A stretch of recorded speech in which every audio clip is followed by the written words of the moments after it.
Джеф 17 го има следното прашање и вели како да ја задржиш својата килажа после долго губење килограми со калориски дефицит.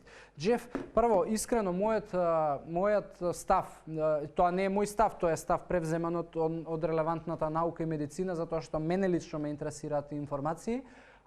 Калорискиот дефицит веќе е проблематичен доколку е над 200. Тоа значи дека ако јадеш повеќе односно ако твојот дефицит изнесува повеќе од 200 на дневно ниво, голема е веројатноста дека твоето тело ќе страда за хранливи вредности. И затоа, ако стратегијата на дефицит ти е екстремна, во смисла да одиш со 400, со 500 или повеќе калории дефицит, тогаш враќањето на килограмите најверојатно е неизбежно.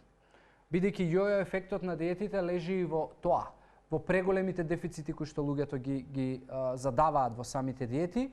Прво, не се преоптеретувај со времето. Најголемиот проблем зашто луѓето одат во голем дефицит е затоа што сакаат побрзо да ослабат, повеќе да ослабат, бидејќи читаат дека постојат некои магични диети и начини како за еден месец да се случуваат чуда, а тоа е најголемата глупост и не следи такви вести. Не функционира тоа така и ако е брзо и многу, значи дека нешто има позади кое што ќе те удри како бумеранг. Прво, значи не оди поише од 200 калории у дефицит.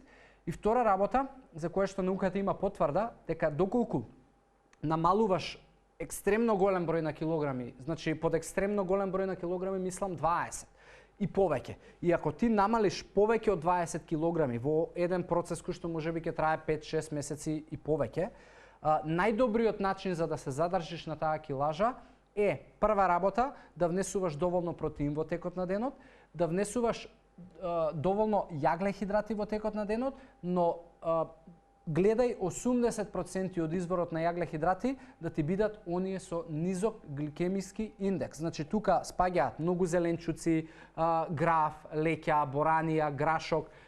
Тоа се јаглехидрати кои што им треба време да се обработат и да стигнат до последната форма на шекер која што телото ја користи, а тоа е гликоза.